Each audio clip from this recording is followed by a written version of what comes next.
श्री स्वामी समर्थ. स्वागत आहे तुमचं माझ्या YouTube चॅनल मध्ये. आजचा दिवस तुम्हाला खूप छान सुख समाधानाचा आणि आनंदाचा जाऊ देत ही स्वामींच्या चरणी प्रार्थना करते आणि आज या नवीन व्हिडिओला सुरुवात करते. तर बघा मित्रमैत्रिणींनो, अधिक महिना म्हणजे पुरुषोत्तम मास, मलमास, त्याचबरोबर धोंड्याचा महिना. हा अधिक मास जो आहे तर तो भगवान श्री हरी विष्णू देवांना समर्पित असलेला महिना आहे आणि अधिक महिना हा 3 वर्षातून एकदा येत असतो. हा अधिक मास येत असतो, यालाच पुरुषोत्तम मास, धोंड्याचा महिना या नावाने सुद्धा ओळखलं जातं. या अधिक महिन्यामध्ये धोंडे जेवण केलं जातं. त्याचप्रमाणे अधिक महिन्यामध्ये पूजा पाठ, व्रत, वैकल्य, दान, धर्म, अनुष्ठान, पारायण याला देखील खास विशेष अनन्यसाधारण महत्व आहे. 3 वर्षातून एकदा येणाऱ्या या अधिक महिन्यामध्ये वाण देण्याची सुद्धा परंपरा आहे. वाण म्हणजे काय, वाण कोणी कोणाला द्यावं, वाण जे आहे तर ते आपल्याला कधी द्यायचं आहे, वाणामध्ये नेमक्या वस्तू काय असाव्या, त्याचबरोबर हे वाण कोणत्या ठिकाणी आपल्याला द्यायचं आहे, अशी संपूर्ण माहिती आजच्या या नवीन व्हिडिओमध्ये मी तुमच्या बरोबर शेअर करणार आहे. त्यामुळे तुम्ही हा व्हिडिओ स्किप न करता शेवटपर्यंत नक्की बघा. चॅनलवरती तुम्ही जर हा व्हिडिओ पहिल्यांदा बघत असाल तर चॅनलला आवर्जून सबस्क्राईब करा आणि असेच नवनवीन माहितीपूर्ण व्हिडिओ बघण्यासाठी समोरील बेल आयकॉनलाही प्रेस करा. त्यामुळे काय होईल, जेव्हा कधी मी नवीन व्हिडिओ अपलोड करेल तर सर्वात अगोदर त्याचं नोटिफिकेशन तुम्हाला मिळेल आणि तुम्ही एकही व्हिडिओ मिस करणार नाही. कमेंट बॉक्समध्ये ओम नमो भगवते वासुदेवाय नमः हा मंत्र सर्वांनी आवर्जून लिहा. बघा, सर्वांनाच माहित आहे की पवित्र असा अधिक मास जो आहे तर तो सुरू आहे आणि अधिक महिन्यामध्ये जावयाला खूप मान पान जो आहे तर तो दिला जात असतो. अधिक महिना हा जावया याचा महिना म्हणून देखील ओळखला जातो. त्यामुळे जावयाला या अधिक महिन्यामध्ये वाण देण्याची देखील परंपरा आहे. आपल्या मुलीला आणि जावयाला अधिक मासामध्ये धोंडे जेवणासाठी आपल्या माहेरी बोलवलं जातं आणि त्यांचा मान पान जो आहे तर तो देखील केला जातो. त्यांना वाण दिलं जातं. ज्याप्रमाणे जावयाला वाण दिलं जातं त्याचप्रमाणे या अधिक मासामध्ये देवी देवतांना सुद्धा वाण दिलं जातं. तसेच सुवासिनींना सुद्धा वाण देण्याची परंपरा आहे. त्याचबरोबर गोमातेला आणि नदीला सुद्धा वाण दिलं जातं आणि हे वाण आवर्जून द्यावंच. आता हे वाण कसं द्यावं, ज्या दिवशी आपण आपल्या मुलीला आणि जावयाला धोंडे जेवणासाठी आपल्या घरी बोलवणार आहोत तर या दिवशी आपल्याला हे वाण द्यायचं आहे. आपली मुलगी आणि जावाई घरी आल्यानंतर आदराने त्यांचं आपल्या घरामध्ये स्वागत करायचं आहे. त्यानंतर आपल्याला त्यांना बसायला आसन द्यायचं आहे. आपल्या मुलीचे आणि आपल्या जावयाचे पाय जे आहेत तर ते धुवायचे आहे. पायावरती स्वस्तिक काढायचं आहे. त्या स्वस्तिक वरती हळदी कुंकू आपल्याला अर्पण करायचं आहे. अखंड अक्षदा अर्पण करायचे आहे. फूल अर्पण करायचं आहे. म्हणजेच त्यांची आपल्याला लक्ष्मी नारायण स्वरूपात पूजा करायची आहे. यानंतर त्यांना आपल्याला धोंडे जेवणाचे जे काही आपण जेवण बनवलेलं असेल तर ते जेवण वाढायचं आहे. त्यानंतर आपल्या मुलीला हळदी कुंकू लावायचं आहे. तिची ओटी जी आहे तर ती भरायची. आईची जी आहे तर ती मुलीला आई जी आहे तर ती मुलीला जोडवी करत असते. चांदीची जोडवी जी आहे तर ती मुलीला अधिक महिन्यामध्ये आई जी आहे तर ती करत असते. तिच्या बोटामध्ये या दिवशी घातली जातात. त्याचबरोबर मुलीला साडी सुद्धा दिली जाते आणि आपला जो जावई आहे तर त्याला देखील आहेर जो आहे तर तो केला जात असतो आणि जावयाला वाण दिले जाते. आता वाण देताना एका ताटामध्ये आपल्याला 33 अनारसे ठेवायचे आहे किंवा मग जर आपल्याला अनारसे बनवणं शक्य नसेल तर मग त्याऐवजी आपण म्हैसूर पाक किंवा बत्ताशे जे आहे तर ते सुद्धा घेऊ शकता किंवा मग धोंडे सुद्धा घेऊ शकता पुरणाचे. परंतु या अधिक मासामध्ये जावयाला अनारशाचं वाण देण्याला खूप महत्व आहे. या ताटामध्ये 33 अनारसे ठेवायचे. त्यावरती आपल्याला एक चांदीचं निरंजन ठेवायचं आहे. चांदीचं निरंजन घेणं शक्य नसेल तर मग आपण स्टीलचं पितळेचं निरंजन जे आहे तर ते ठेवू शकता. परंतु निरंजन जे आहे तर ते असायलाच हवं आणि ते निरंजन आपल्याला प्रज्वलित करून हे वाण जे आहे तर ते जावयाला द्यायचं असतं. काही भागांमध्ये हे वाण झाकून देण्याची देखील परंपरा आहे. मग यामध्ये एका ताटामध्ये आपण ते 33 अनारसे ठेवत असतो. ताट जे आहे तर ते नवीन असावं, जुनं ताट आपल्याला घ्यायचं नाही. वापरलेलं कुठलंही आपल्या घरातलं ताट घ्यायचं नाही. शक्य असेल तर आपली आर्थिक परिस्थिती जर चांगली असेल तर आपण चांदीचं ताट घेऊ शकता, पितळेचं, तांब्याचं ताट जे आहे तर ते घेऊ शकता, किंवा मग स्टीलचं ताट घेतलं तरी हरकत नाही, चालेल, काही अडचण नाही.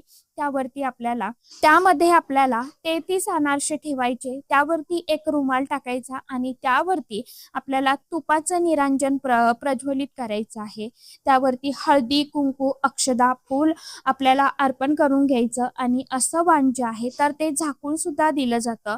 आपली जशी पद्धत आहे, आपल्या इकडे जशी परंपरा आहे तर त्या पद्धतीने तुम्ही वाण देऊ शकता. जर आपल्याला झाकून वाण द्यायचं असेल तर अशा प्रकारे आपण जावयाला वाण देऊ शकतो, किंवा जर आपल्याला न झाकता वाण द्यायचं असेल तर अनारशावरती आपल्याला निरंजन ठेवायचं आहे आणि या निरंजनाने जावयाचं औक्षण करून हे ताट जे आहे तर ते जावयाच्या दोन्ही हातामध्ये द्यायचं आहे. आता हे वाण देत असताना यासोबतच दक्षिणा जी आहे तर ती देखील दिली जाते. आता तुम्ही 51 रुपये, 108 रुपये, 501 रुपया आपल्याला जेवढी दक्षिणा देणं शक्य आहे तेवढी दक्षिणा सुद्धा द्यायची आहे. याचप्रमाणे अधिक मासामध्ये देवाला देखील वाण दिलं जातं. अधिक मासामध्ये वाण देणे म्हणजे अपूपदान, अपूप म्हणजे जाळीदार पदार्थ, आणि म्हणूनच देवाला जावयाला वाण देताना त्यामध्ये जाळीदार पदार्थाचा समावेश केला जातो, जसे की अनारसे, त्याचप्रमाणे बत्तासे, म्हैसूर पाक, मालपुवा. आता जेव्हा आपण देवाला वाण देतो तर त्यावेळेला आपण 33 अनारसे घेऊ शकतो, 33 बत्ताशे घेऊ शकता, किंवा मग 33 म्हसूर पाकाच्या वड्या ज्या आहेत ह्या घेऊ शकता तुम्ही, काही अडचण नाही. किंवा मग 33 पूर्णाचे धोंडे जे आहेत तर ते आपण घेऊ शकता. अधिक महिन्यामध्ये जे आहेत तर ते पूर्णाचे धोंडे बनवले जातात. तर 33 धोंडे आपल्याला एका ताटामध्ये घ्यायचे आहे. हे ताट आपल्याला देवासमोर ठेवायचं आहे. त्या ताटावरती एक रुमाल ठेवायचा आहे. त्यावरती तुपाचं निरंजन आपल्याला लावायचं आहे. त्याला निरंजनाला हळदी, कुंकू, अक्षदा आपल्याला अर्पण करायचे आहे, फूल अर्पण करायचं आहे आणि अशा प्रकारे वाण जे आहे तर ते देवाला द्यायचं आहे. अधिक महिन्यामध्ये सौभाग्यवतीचा मानपान केला जातो, सुवासिनी पूजन केलं जातं. शक्य असेल तर 33 सुवासिनींना घरी बोलावून त्यांचा मानपान आपल्याला करायचं आहे. आणि 33 जणींना बोलावणं शक्य नसेल तर मग 5, 7 किंवा 9, 11, 21 किंवा मग एका तरी सुवासिनीला घरी बोलवायचं आहे. ती घरी आल्यानंतर तिला आपल्याला आसनावरती बसवायचं आहे. तिचे स्वच्छ पाय धुवायचे आहे, पायाची पूजा करायची आहे, तिला हळदी कुंकू लावायचं आहे. त्यानंतर आपल्याला तिची ओटी भरायची आहे, किंवा वाण म्हणून आपण तिला सौभाग्याची एखादी कोणतीही वस्तू देऊ शकतो, जसं की हळदी कुंकवाचा करंडा असेल, किंवा हिरव्या बांगड्या असतील, किंवा नथ असेल, बिंदी असेल. तर असे जे काही सौभाग्य अलंकार आहे ना, तर 16 अलंकारापैकी तुम्ही कुठलाही एक अलंकार देऊ शकता, कोणतीही एक वस्तू देऊ शकता.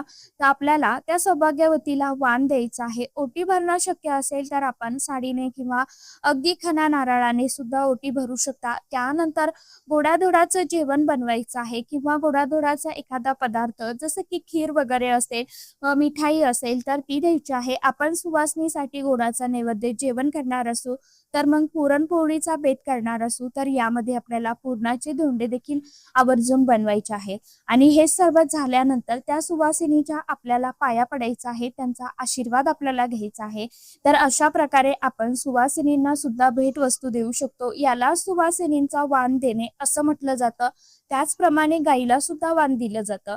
आपल्या घरी गाय असेल किंवा आजूबाजूला गोशाळेमध्ये जाऊन सुद्धा आपण हे वाण देऊ शकता.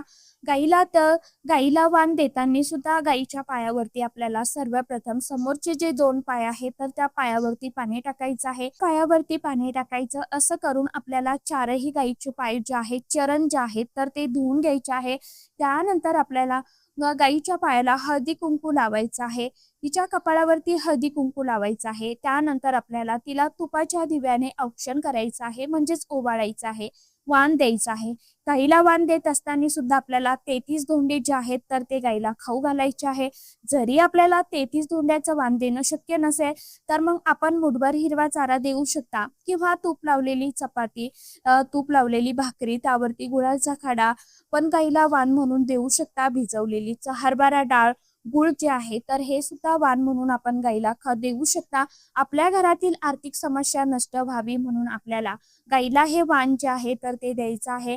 त्याचप्रमाणे आपण नदीला सुद्धा वाण देत असतो. अधिक महिन्यामध्ये नदीमध्ये स्नानाला खूप महत्व आहे. त्याचप्रमाणे नदीमध्ये दीपदान करण्याला सुद्धा तितकंच महत्व आहे. 33 दिव्यांचं दान आपण या अधिक मासामध्ये नदीमध्ये करत असतो. त्याचप्रमाणे नदीला वाण द्यायचं, नदीला सुद्धा वाण द्यायचं आहे. नदीला वाण देताना सुद्धा आपल्याला तिची ओटी भरायची आहे. तसेच 33 धोंड्यांचं, अनारशांचं किंवा बत्ताशांचं म्हैसूर पाक 33 असं आपण वाण जे आहे तर ते या अधिक महिन्यामध्ये नदीला सुद्धा देऊ शकता. प्रत्येकाला नदीला वाण देणं शक्य होत नाही, मग नदीमध्ये स्नान करणं शक्य होत नाही, मग नदीमध्ये दीपदान करणे शक्य होत नाही, तर मग अशा वेळी आपण एका मोठ्या भांड्यामध्ये पाणी घेऊन त्यामध्ये 33 दिव्याचं दान जे आहे तर ते जरी अधिक महिन्यामध्ये केलं तरी सुद्धा आपल्याला त्या त्या पुण्याची प्राप्ती जी आहे तर ती होत असते. परंतु काही महिलांनी मात्र चुकूनही अधिक मासाचे वाण देऊ नये. ज्यांना मासिक धर्म आहे तर अशा महिलांनी अधिक महिन्याचे वाण जे आहे तर ते देऊ नये. आपले मासिक धर्माचे 4 दिवस संपल्यानंतर आपण 5व्या दिवशी 6व्या दिवशी फ्रेश होतो, तर मग तुम्ही त्यानंतर मासिक धर्म झाल्यानंतर वाण देऊ शकता. परंतु मासिक धर्म सुरू असताना चुकून देखील वाण देऊ नका. ज्यांना सुतक आहे तर अशांनी सुद्धा वाण देऊ नका. त्यामुळे कारण आपण काही वेळा काय करतो, सेवा करतो, उपाय करतो, पण अशा वेळी आपल्याकडनं छोट्या मोठ्या चुका ज्या आहेत तर त्या अलगदपणे होऊन जातात. मुद्दामहून कोणीही चूक करत नसतं. चूक जी आहे तर ती न कळतपणे होत असते आणि ती आपल्याला माहीत नसते. परंतु काही वेळा आपण त्या छोट्याशा चुकीची जी शिक्षा आहे ना तर ती जीवनामध्ये खूप मोठी भोगत असतो बघा. म्हणून आपल्याला काही गोष्टी करत असताना काळजी घेणं तितकंच गरजेचं आहे. तर अशा पद्धतीने आपल्याला नदीला, गाईला आणि सुवासिनीला वाण द्यायचं आहे. सांगितल्याप्रमाणे तुम्हाला नक्की अजून बरेच दिवस आपल्याकडे धोंड्याच्या महिन्याचे, अधिक महिन्याचे बाकी आहे. लवकरात लवकर आपल्याला अधिक महिन्यामध्ये जास्तीत जास्त सेवा जी आहे तर ती करायची आहे. अधिक महिन्यामध्ये भगवान विष्णुदेवांची सेवा केल्याने भगवान विष्णुदेव आपल्यावरती प्रसन्न होतात. माता लक्ष्मीचा अखंड कृपा आशीर्वाद आपल्याला मिळत असतो आणि यामुळेच आपल्या घरामध्ये सुख, शांती, समृद्धी, आनंद हा कायम टिकून राहत असतो. आपण जी काय सेवा करतो, जी काय भक्ती करतो, या सेवेमुळे आपल्या आर्थिक समस्या ज्या आहेत तर त्या हळूहळू करत कमी होतात. सोबतच कष्ट आणि कर्म आपल्याला करणं, चांगली करणं गरजेचंच आहे. कष्ट जीवनामध्ये कुणालाही चुकली नाही, म्हणून आपल्याला कष्ट करणं गरजेचेच आहे. परंतु आपल्या कष्टाला, मेहनतीला आपल्या नशिबाची साथ मिळावी म्हणून आपण अशा या काही ठराविक तिथींवरती, दिवसांमध्ये आपण ह्या जर सेवा केल्या तर त्याचा आपल्याला लाभ जो आहे तर तो जीवनामध्ये भगवंत नक्कीच देत असतात. म्हणून आपल्याला या अधिक महिन्यामध्ये सांगितल्याप्रमाणे वाण जे आहे अधिक महिन्याचं तर ते आवर्जून दान करायचं आहे. तर चला, आशा करते व्हिडिओमध्ये सांगितलेली माहिती सर्वांना समजलीच असेल. ज्यांना काही समजलं नसेल त्यांनी कमेंट बॉक्समध्ये विचारू शकता. तर चला, आजच्या व्हिडिओमध्ये इतकीच माहिती होती. कशी वाटली नक्की सांगा. व्हिडिओ आवडला तर चॅनलला आवर्जून लाईक, शेअर, सबस्क्राईब जरूर करा. परत भेटूया नवीन माहितीसोबत, नवीन व्हिडिओसोबत. तोपर्यंत सर्व माझ्या यूट्यूब परिवाराला श्री स्वामी समर्थ.